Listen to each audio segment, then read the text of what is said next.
Shalom Bapak Ibu Saudara yang dikasihi Tuhan Yesus Kristus. Selamat malam, selamat berjumpa dalam renungan pada malam hari ini. Doa dan harapan saya saudara semua ada dalam keadaan yang baik, sehat, penuh sukacita, dan selalu berlimpah berkat Tuhan. Sebelum kita mendengarkan renungan firman Tuhan, mari kita siapkan hati dan berdoa. Bapa Surgawi, Bapa dalam nama Tuhan Yesus Kristus, kami bersyukur untuk berkat pimpinan Tuhan di sepanjang hari ini. Tuhan sudah menolong kami, melimpahi kami dengan sukacita, damai sejahtera dan berkat kebaikan-Mu. Saat ini ya Bapa, kami mau mendengarkan sabda firman-Mu. Jamah hati kami, berikan hati yang taat untuk melakukan apa yang menjadi kehendak-Mu. Dalam nama Tuhan Yesus kami berdoa. Haleluya. Amin. Saudara yang dikasihi Tuhan, pembacaan Alkitab kita pada saat ini terdapat dalam Kitab Mazmur pasal 106. Saya akan membaca Mazmur 106 ayat 24-25. Tertulis demikian. Mereka menolak negeri yang indah itu, tidak percaya kepada firman-Nya. Mereka menggerutu di kemahnya dan tidak mendengarkan suara Tuhan. Saudara yang dikasihi Tuhan, ketika hati kita terasa berat, pikiran kita mengalami stres karena berbagai beban masalah yang ada, dan kita merasa setiap janji Tuhan sebagai sesuatu yang tidak mungkin. Di saat seperti itu, kita harus menguatkan hati untuk percaya bahwa Tuhan yang menuntun kita akan membawa kita dalam kemenangannya. Belajarlah untuk melangkah dalam iman, bukan dengan penglihatan mata jasmani kita.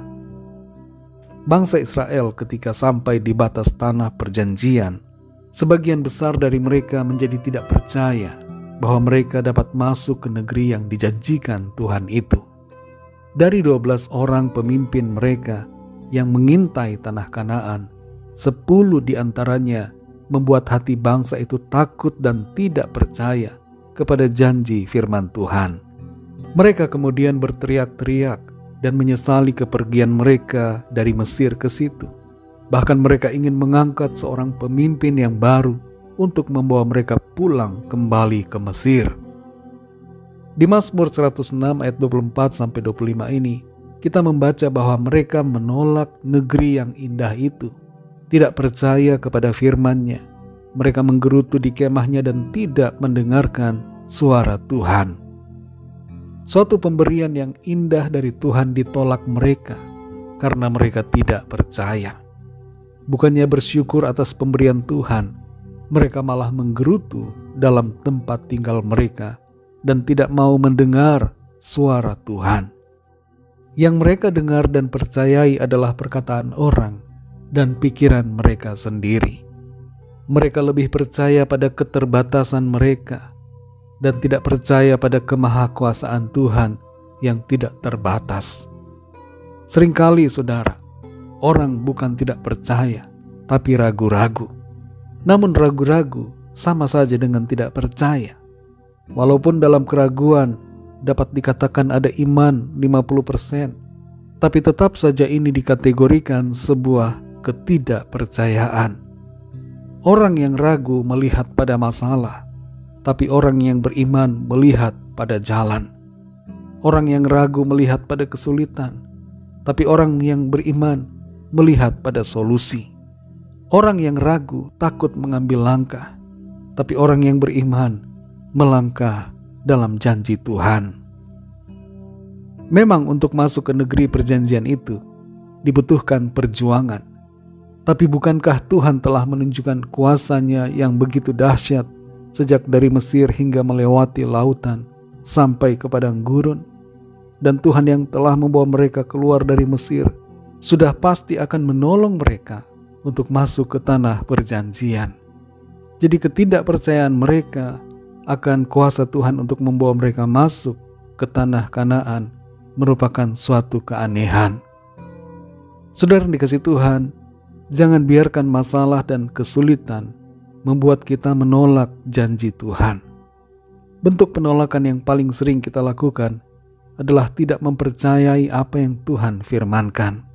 Kita mencibir, kita mengomel dalam hati dan menolak kebenaran firman-Nya karena kita merasa itu sebagai hal yang tidak mungkin dalam persoalan kita.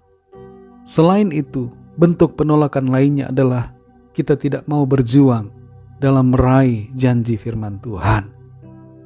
Mari saudara yang dikasihi Tuhan, jangan tolak janji Tuhan, tapi terimalah setiap janjinya, sekalipun kita belum melihat.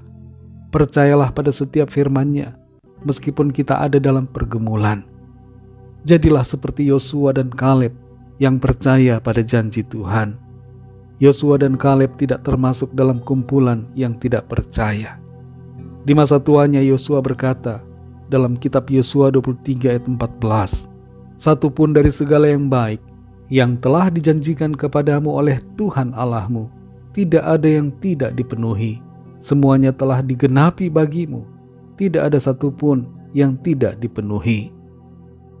Mari saudara yang dikasihi Tuhan, jadilah pribadi yang percaya pada janji firman Tuhan, dan terimalah manifestasi dari janji-janjinya dalam segala aspek hidup kita.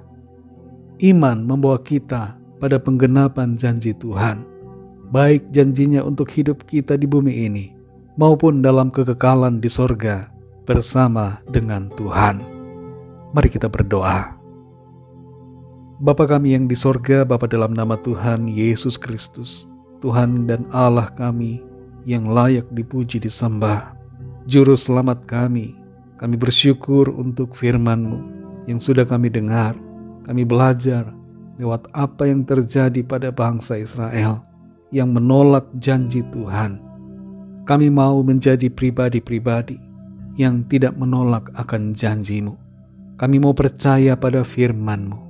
Kami tidak mau melangkah dalam keraguan, tapi kami mau melangkah dalam iman.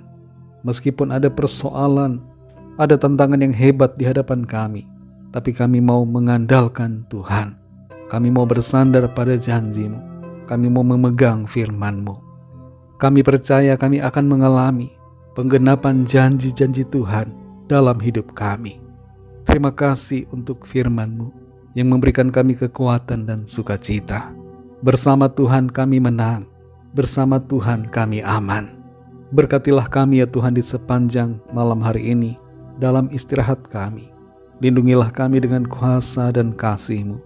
Kami bawa kepadamu setiap permohonan doa, setiap pergumulan kami masing-masing, agar Tuhan melawat setiap kami dengan kuasa dan kasih-Mu.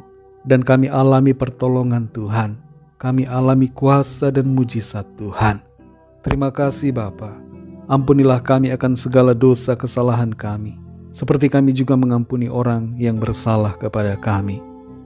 Segala puji, hormat, kemuliaan hanya bagi nama-Mu.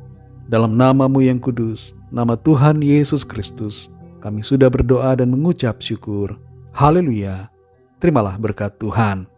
Tuhan memberkati engkau dan melindungi engkau. Tuhan menyinari engkau dengan wajah-Nya dan memberikan kasih karunia.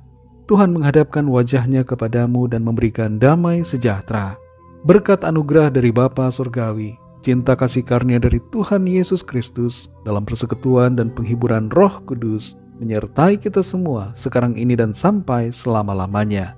Dalam berkat nama Tuhan Yesus Kristus. Haleluya. Amin. Puji Tuhan, saudara yang dikasihi Tuhan, saya percaya firman Tuhan menjadi berkat dan kekuatan buat saudara semua. Dan Roh Kudus akan menolong saudara untuk lebih lagi memahami kebenaran firman Tuhan. Tuhan Yesus memberkati saudara semua. Sampai jumpa dalam renungan yang berikutnya. Haleluya.